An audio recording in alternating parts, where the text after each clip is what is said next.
lola ni Robbie Domingo, pumanaw sa mismong araw ng kanyang kasal.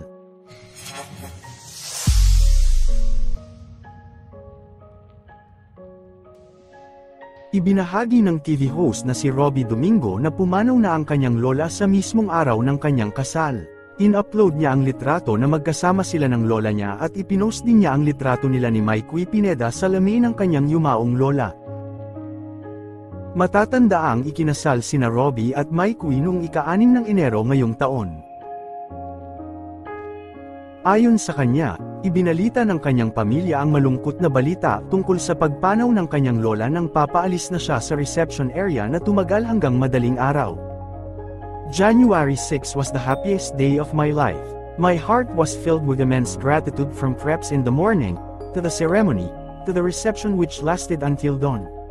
As I was about to leave the place, my mom was sobbing as she tried to tell me that my lola passed away that same morning. Apparently, my family didn't tell us so that our focus was our magical day.